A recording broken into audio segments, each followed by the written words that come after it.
Tamurkhan, the Maggot Lord, favoured of Nergal, son of the Great Kurgan, master of hosts, and bringer of desolation.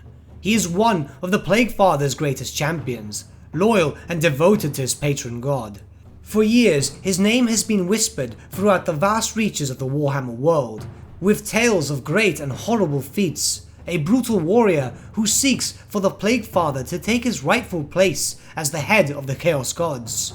His origin is that of mystery. Some claim he was spawned by Nergal himself, a blessed son to live a mortal life and prove his worth. Others believe he is disease incarnate, a small and insignificant canker given strength by the Lord of Plague to grow into a more monstrous form and enact the Plague Father's will upon the world itself. And there are some who believe he is one of the fabled sons of the Great Kurgan, a powerful man who lived many years ago, whose story remains told only in the far north. It is said that many years ago, long before even Sigmar walked upon this world as a mortal man, there lived a mighty warrior, a Kurgan who commanded a vast horde of ferocious horsemen. This man conquered many lands, but held no cities nor towns, for his was an empire of nomads, and the Great Kurgan had no need for land, only warriors. He and his hordes would travel far into the vast reaches of the world wherever his horses could roam. Any who stood in his way would be cut down, their wives and children enslaved. If any warriors proved to be powerful, they were permitted to live and join his already massively swelling warbands. The Great Kurgan knew a hunger like no other. He wished for power, and knew only the dark gods of the north could grant him such power that he craved. So he prayed and begged and pleaded that he would be chosen as their champion. The dark gods of the north were listening, and gave him such blessings. 4 of these greatest blessings were his sons, each an extension of himself, but also so very different. They adored their father, the great warrior, and followed him to battle, serving as his lieutenants. The world would know great terror under the hands of the Great Kurgan and his mighty sons. Unfortunately for him, the Chaos Gods had other plans. They had blessed the Great Kurgan and allowed him to rampage across the world, but now it was time to pay what was owed. A great storm appeared as the Horde celebrated their recent victories and their planned next battles. Demons rose from thin air and marched into the tent of the mighty warlord, as there was a debt to be paid, and he would not be allowed to protest. The demons came and took his only sons, one for each of the Chaos Gods, Khorne, Nergal, Slaanesh, and Tzeentch. Soon enough, the Great Kurgan would fall, and his empire would crumble. His feats would fade with the passage of time, and his only heirs taken by the very gods who created them. Many believe the son taken by Nergal was Tamurkhan himself, taken to Nergal's famed gardens to be shaped into the creature that we know of today. Tamurkhan's story begins far in the north, as it is most common for the greatest champions of the ruinous powers. It was a time of great fertility. Many were born on this day, and many, as their parents had hoped, were blessed with the taint of chaos. Such wondrous blessings could only mean the gods wished for a tribute fitting to their gifts. The Northmen were to spill weakling blood, and in the name of their most gracious masters they would. Many tribal warriors would quickly make way, raiding and pillaging towns in hopes for great boons from their dark masters, while others would journey into long forgotten and perilous territories where unholy shrines await them. Many would whisper of one known as the Everchosen, who was yet to rise, with many claiming that they should be chosen of all the gods. But this is not the story of the Everchosen, nor will we be looking at all of the various northern tribes. For today we look towards the Kurgans, an ancient and bloody people from the east, whose history is filled with great battle and ruinous blessings. They too felt the call to war, and were all too inviting when their cousins from the west came to their home in Kadafa, where the ancient ruins of Zambazian lay, and the gaze of the Chaos Gods was at its strongest. It is here where many champions will battle one another, as they have done many times before. And it is here where one champion could prove superiority over all the others, and he would have his name chanted across the northern wastes. Surely a true champion of chaos. It is here where many Northmen warbands did battle, each wishing to prove themselves while their patron deities laughed in amusement. Hundreds if not thousands fell as warband destroyed warband, the bodies were piling as Northmen killed Northmen, and the hours turned to days with no sign of ending. Here a great host joined battle. Tamurkhan, great servant of Nergal, rose like many others did, flanked by an army of horrendous and nameless monstrosities. While riding atop a mighty toad dragon, he charged into his fellow kin, unwilling to ignore the call of battle and the chance for glory. Tamurkhan had amassed a great host of warriors and monsters, all highly blessed by the Plague Father. When they marched, it was as if a sea of plague followed. He commanded great respect from his warriors. Warbands devoted to Nergal from far and wide would travel to meet this infamous champion and serve by his side. His forces would meet those of the other champions of chaos with no mercy. They followed weaker gods, and for that they should be destroyed. Only the servants of Papa Nergal deserved blessings. Warrior would clash upon warrior as the armies of chaos would destroy themselves without the greater world knowing of this devastating event. The armies of the north took many losses on this day, but soon enough those dead would be replaced with far greater men. Tamurkhan would rally his forces and lead charge after charge, slaying many champions who stood before him. It was here he met Sargath, a famed warlord of chaos. The two champions dueled for what seemed to be hours. Sargath's riders were impressive and held back the many bile trolls which attempted to defend their master. Even atop the grand toad dragon Bubalos, Tamurkhan was unable to properly defend himself as Sargath's mastery over his chaotic steed was unmatched, and his agility seemed to rival that of the elves of Orthwan. Using his advantage of speed over his foe, Sargath would leap from his horse onto the toad dragon and strike at Tamurkhan's very heart. A strike such as this one would have killed any ordinary man, but the champion of Nergal was no mere man. For the heart of which Sargath struck was not his, it merely belonged to a shell of a man that Tamurkhan inhabited. Splitting open and revealing his true form, that of a child-sized maggot, Tamurkhan was no man, nor could he be considered a demon, but a horrible union of both. This maggot would leap onto Sargath and burrow into his body as the Chaos Champion screamed in agony as his organs were devoured.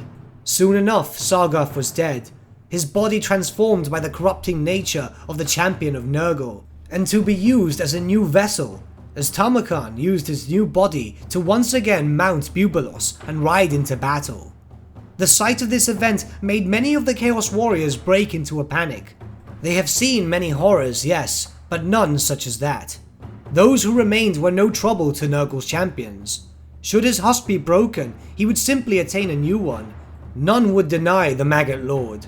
When the fighting was over and his rivals were slain, Tamurkhan stood proudly, proclaiming that it was he that did the gods justice, that he was the son of the famed great Kurgan of old, now returned to fight for Father Nergal, and it was by his right of conquest that all who would hear his words serve him as he led an unholy crusade in the name of the Plague Father. It would not take long for word of his victory to spread throughout the north, and soon enough his numbers swelled, but still he wanted more.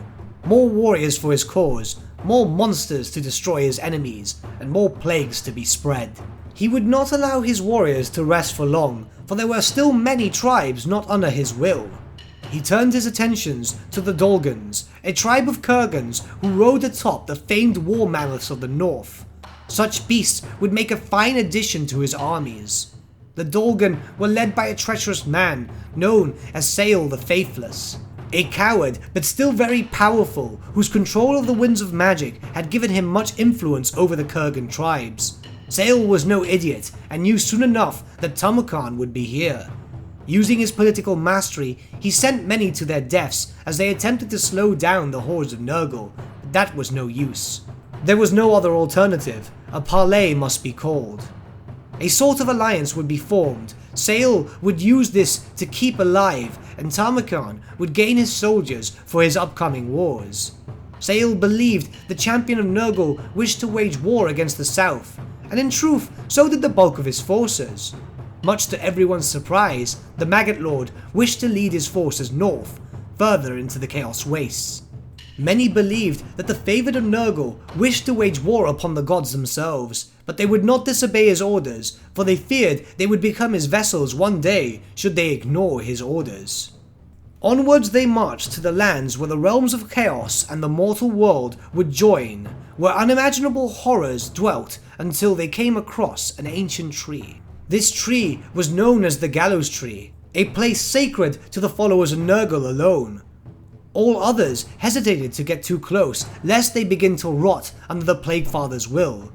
Tamurkhan would travel alone to the sacred tree, and disappear from the eyes of his grand host, while they would be commanded to halt and await his return.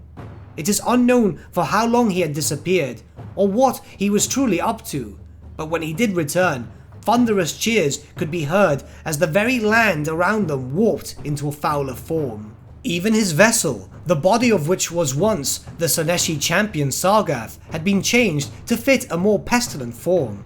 Tamurkhan had received the blessings of the Plague Father, and now he set his sights to control the Chaos Wastes, and indeed the rest of the world, or the Throne of Chaos as he called it. Any who would stand with him would be promised glory and blessings akin to demonhood. Those who did not would be slain. He planned to form a mighty empire, surpassing that of even his late father, where all those who follow the dark gods would worship him as their king. The world would soon enough tremble before the might of the Maggot Lord, but before he could crush the south, he would need to seek allies in the north. The Darwizar in the east create devastating weapons of war, and the Maggot Lord knew that should he wish to destroy the empire, they would be in need of such weapons. Then and only then could the south feel Papa Nergal's loving embrace. Onward marched the great host, for the east was far, but they would arrive soon enough. Any who'd stood in their way would feel Nergal's wrath, as many greenskin tribes often lived in the region. But the stupid orcs were no match for the living rot that moved throughout the land. As they marched, so did the great host grow. Warriors devoted to the dark gods, demonically touched seers, mutants, and beastmen swelled Tamurkhan's army, as the whole of the east was now under siege. From the lands of the ogre kingdoms to the mysterious nation of Cathay, all would tremble before his might. Tamurkhan split his forces as they wreaked havoc upon the east, while he and a sizable force travelled further and further. For his was not a mission of destruction in the east, he was there to recruit. There were many giants in these lands, and with the corrupting powers of chaos, and brute strength of course, they would eventually fall under his sway. His forces would march through the mountains of Morn, and any ogres who would challenge his armies would provide for little more than entertainment, although he had hoped to recruit them to his cause. But ogres are stupid creatures, much like orcs, and only understand strength, much to the annoyance of Tamurkhan, who had met a rather sizable force of ogres during his travels, which attempted to repel him from their lands. Annoyance as they were, they would have to be dealt with. The hordes of chaos vastly outnumbered the ogres, but as is common knowledge, ogres hold far more superior strength. Horde would clash upon horde, as many warriors of chaos fell before the might of the ogres. They were wasting time, and this served only to enrage Tamurkhan even further. How dare these idiots stand before the might of the Maggot Lord, the chosen of Nergal? Tamurkhan knew the only way to shatter this horde was to remove its head, and he would do so personally. The hulking tyrant would stand fast, as Tamurkhan would launch a flurry of attacks to his massive foe. Surely this was an impressive fight for both sides, as they each saw their respective leaders battle, but in the end, despite the tyrant having superior stamina and strength, it would be Tamurkhan who would claim victory, as he shed his vessel and attached himself to the screaming tyrant, as he had done so to so many in the past. The tyrant would thrash about mindlessly as his innards were devoured, and soon he fell lifeless, only to rise again as a vessel for the Maggot Lord. The ogres, upon seeing their lord fall, broke, while others, who saw the tyrant rise again, knelt in their confusion. Tamurkhan could now add ogres to his already swelling hordes, but there was no time to waste. No time for his warriors to regain their breath. Their march must continue. Thousands of those blessed by Nergal marched behind the Maggot Lord, while the others, who also served but were not of the same faith, marched closely while still keeping their distance. This was a legion that marched towards the Darklands, the home of the Darwizar, where the black fortresses rise ever proudly and unspeakable horrors happen within. Unsurprisingly, the Darwizar would not serve willingly.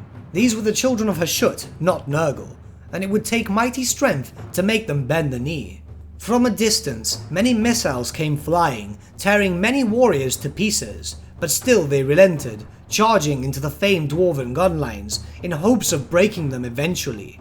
Everybody was expendable in the eyes of the Maggot Lord. Thousands would die by the hands of the chaotic contraptions of the Darwizar, but still the hordes pressed on, and eventually even the Fire Dwarves, stubborn as they were, realized that they could not fight in open combat for too long, retreating back to their mountain hold as the hordes of chaos regrouped. Tamurkhan watched as they fled. Maybe now they would bend the knee and join his cause. He sent them but a simple message, speaking directly to their Lord Drazhov through Sail the Faithless. Know that I, Tamurkhan, son of the Great Kurgan, master of hosts, bringer of desolation, champion of the Lord of Decay, speak. Would you, Lord Drazhov, perish knowing that your land would be despoiled and your fortress plundered? By all witness of the dark gods, you have fought with honor and brought glory to thy master. Now yield without shame. Our war is not with the lords of Hashut, but with the lands of men. Join us, grant us the blessing of steel and thy fell arts of war, and the spoils of victory shall fall to all alike. As it has been before between Kurgan and the sons of Zar, let it be again, and a pact struck between us. These words would have fallen upon deaf ears were it not for the greed of the Fire Dwarfs, who know well enough of the riches to the west. Joining with Tamurkhan as allies would prove beneficial on both sides. The hordes would have access to the demonic engines, and the Darwizar would have plunder and slaves. An alliance would be struck, but there would be payment in blood, where the combined forces would travel southwest, engaging in any terrors that plagued the Darwizar in the past. Still southwards they pressed. While their target was that of the Empire of Man, they would not travel along the same route through Kislev as many Chaos Champions have done before them, especially when there have been talks of some upstart calling himself Everchosen rallying forces up north. Instead, Tamurkhan and his forces would travel through roads less travelled by the Northmen, through the mountains and into the lands of the Border Princes. Even the great Leopold the Black and his famed mercenaries could not hold back the chaotic hordes as they swept through the land, destroying everything in their path. They would have stayed longer were it not for the thought that warning may reach the Empire soon. Quickly, the forces moved towards the Black Mountains, knowing well enough that ancient passes long lost to the dwarves and now under goblin hands would be the best option to reach the Empire. Interestingly enough, the goblins lay in wait. They were by no means subtle and waited for the Chaos Hordes to charge at them. Normally greenskins are quite cowardly, especially goblins, but they fought themselves stronger due to sheer numbers and being flanked by powerful trolls and giants.